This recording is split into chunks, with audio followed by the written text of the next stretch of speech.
Iran మీద భీకరంగా విరుచుకుపడింది ఇజ్రాయెల్. ఆపరేషన్ రైజింగ్ లయన్ పేరుతో ఇరాన్ న్యూక్లియర్ ప్లాంట్, సైనిక స్థావరాల మీద దాడులు చేసింది. Iran paramilitary revolutionary guard chief Hossein Salami, military chief Mohammad Bagheri సహా పలువురు శాస్త్రవేత్తలు మరణించారు. ఈ దాడులను ఇజ్రాయెల్ ప్రధాని నెతన్యాహు సమర్థించుకున్నారు. తమ దేశంపై దాడులు చేసినందుకు ఇజ్రాయెల్ మీద ప్రతీకారం తీర్చుకుంటామని హెచ్చరించారు Iran supreme leader Ayatollah Ali Khamenei. మరోవైపు ఇరాన్ మీద ఇజ్రాయెల్ జరిపిన దాడులతో తమకు సంబంధం లేకున్నా ముందే తెలుసు అని ప్రకటించారు అమెరికా అధ్యక్షుడు ట్రంప్. పశ్చిమాసియా మరోసారి ఉద్రిక్తంగా మారిపోయింది. ప్రపంచ దేశాల హెచ్చరికలను బేఖాతరు చేస్తూ ఇరాన్ రాజధాని టెహరాన్పై దాడులతో విరుచుకుపడింది ఇజ్రాయెల్. ఇరాన్ అణు కేంద్రాలు, సైనిక స్థావరాలే లక్ష్యంగా ఆపరేషన్ రైజింగ్ లయన్ను చేపట్టింది. టెహరాన్, కెర్మాన్షా, లొరెస్తాన్ ప్రాంతాలపై 2 దశల్లో దాడులు జరిగాయని స్థానిక మీడియా వర్గాలు వెల్లడించాయి. ఈ దాడుల కారణంగా ఇరాన్ ప్రధాన అణు కేంద్రం సహా దేశవ్యాప్తంగా అనేక ప్రదేశాలు దెబ్బతిన్నాయి. దీంతో అక్కడ నల్లటి పొగ గాలిలోకి ఎగిసిపట్టం ఫోటోలు, వీడియోల్లో కనిపిస్తోంది. కాగా 1980లో ఇరాక్తో యుద్ధం తర్వాత ఇరాన్ ఎదుర్కొన్న అత్యంత ముఖ్యమైన దాడి ఇదే. ఈ దాడులు 2 భీకర పశ్చిమాసియా దేశాల ప్రత్యర్థుల మధ్య యుద్ధ వాతావరణాన్ని సృష్టించాయి. ఇరాన్ యురేనియం శుద్ధి కేంద్రంపై ఇజ్రాయెల్కు చెందిన జెట్లు పలుమార్లు దాడులు చేసినట్లు అక్కడి మీడియా వెల్లడించింది. నతాంజ్ ప్రాంతంలోని అణు కేంద్రం దగ్గర పేలుళ్లు సంభవించినట్టు తెలుస్తోంది. ఈ శుద్ధి కేంద్రంపై ఇజ్రాయెల్ దాడి చేసిందని అంతర్జాతీయ అణు ఇంధన సంస్థ IAEA ధృవీకరించింది. IAEA ఇరాన్లో తీవ్ర ఆందోళనకరమైన పరిస్థితిని నిశ్చితంగా పరిశీలిస్తోంది. రేడియేషన్ స్థాయిలకు సంబంధించి ఏజెన్సీ ఇరాన్ అధికారులతో సంప్రదిస్తోంది. దేశంలోని మా ఇన్స్పెక్టర్లతో మాట్లాడుతున్నాం అని ఇంటర్నేషనల్ అటామిక్ ఎనర్జీ ఏజెన్సీ అధిపతి రాఫెల్ మారియానో గ్రాసీ ఎక్స్లో పోస్ట్ చేశారు. ఇజ్రాయెల్ జరిపిన దాడుల్లో ఇరాన్లోని కీలక అధికారులు, శాస్త్రవేత్తలు మృత్యువాత పడ్డారు.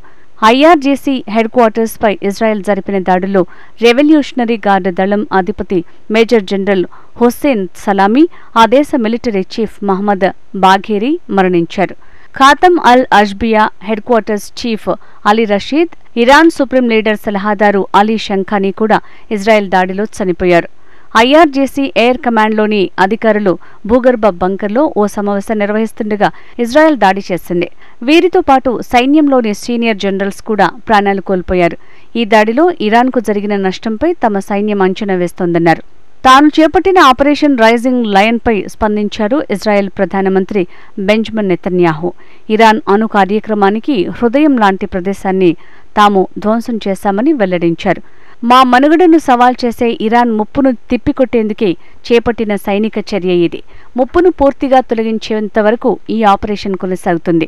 ఇజ్రాయెల్ను నాశనం చేస్తామంటూ కొన్ని దశాబ్దాలుగా టెహరాన్ బహిరంగంగానే సవాల్ చేస్తోంది. అణ్వాయుధాలను అభివృద్ధి చేసుకునేందుకు ఆ దేశం తీవ్రంగా ప్రయత్నిస్తోంది. ఇటీవలి కాలంలో ఇరాన్ అధిక శుద్ధి చేసిన యురేనియంతో 9 అణుబాంబులు తయారు చేయొచ్చు అని నెతన్యాహు వెల్లడించారు. నాజీ హోలోకాస్ట్ నుంచి మేం పాఠాలు నేర్చుకున్నాం. మరోసారి మేం బాధితులుగా మిగలాలనుకోవట్లేదు. అందుకే వారి బెదిరింపులకు మేం ప్రతిచర్య చేపట్టాం అని తెలిపారు. ఇజ్రాయెల్ చేసిన దాడుల్ని తీవ్రంగా పరిగణించారు Iran supreme leader Ayatollah Ali Khamenei.